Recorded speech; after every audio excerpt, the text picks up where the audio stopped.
Comment sortir de notre tombeau? Qu'est-ce qui m'empêche de vivre pleinement?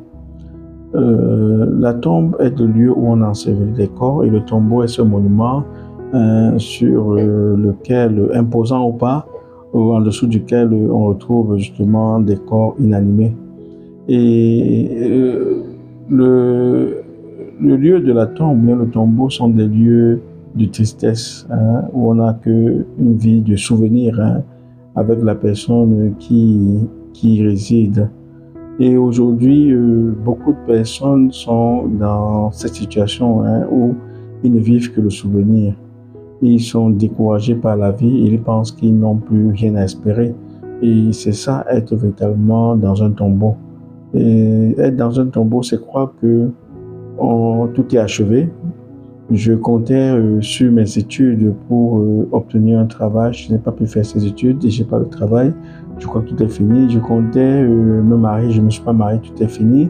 Je comptais à un certain âge avoir déjà de l'argent pour me bâtir une maison. Et au moment où je trouve qu'il n'y a pas de possibilité. Et aujourd'hui, de nombreux jeunes sont dans ce découragement et se disent tout n'est plus possible.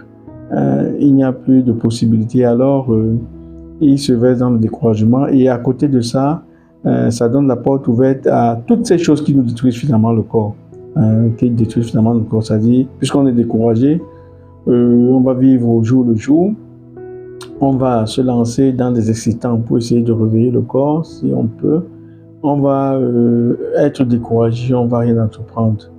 Et le Christ, vivre dans cette dynamique, c'est vivre en oubliant l'une des vertus, parmi les vertus théologales, la vertu de l'espérance. Et savoir que Dieu reste et demeure le maître de notre vie, le maître de notre histoire. Et que les grâces de Dieu sont plurielles. Et c'est pourquoi, en tant que chrétiens, nous sommes aussi appelés à voir notre vie comme un verre, avec de l'eau à moitié, comme un verre à moitié plein. Certains sont dans une position de voir leur vie comme si elle serait en train de se vider, mais vous pouvez voir votre vie comme un verre qui est en train de se remplir. Donc, et qu'est-ce qui nous fait voir notre vie comme un verre qui est en train de se remplir? C'est lorsque nous vivons avec la vertu de l'espérance. Savoir que celui qui reste le maître de notre vie, de notre histoire, c'est Dieu. Ce ne sont pas les hommes. Ce ne sont pas les réussites scolaires, ni l'argent, ni tout ce que nous pouvons mettre comme élément pour favoriser notre plaisir, mais c'est Dieu seul qui reste le maître de notre vie. Et donc, quand Dieu reste le maître de notre vie, à tout moment, nous vivons dans l'espérance, nous savons que tout peut changer, tout peut basculer. Et donc, ne pas être chrétien nous plonge dans ce tombeau véritablement. Mais lorsqu'on est chrétien, on croit à la résurrection.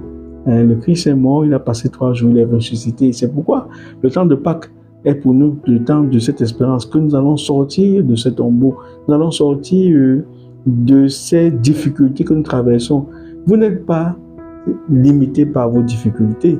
Nous aimons souvent dire aux gens, le temps résout tout. Jésus a passé 3 jours dans le tombeau. Le temps que vous passez, le temps de la tristesse, le temps des difficultés, c'est pour un temps et ça passera.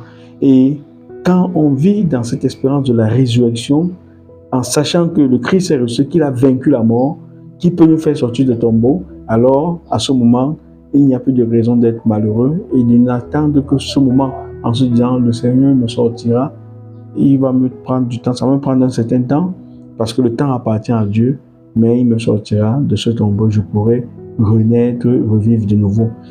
Nous prions le Seigneur que ce soit le cas pour vous en ce moment, vous qui traversez des moments assez difficiles, des moments compliqués, que vous sachiez que le Seigneur ne vous abandonne pas. Ne soyez pas limités par vos difficultés.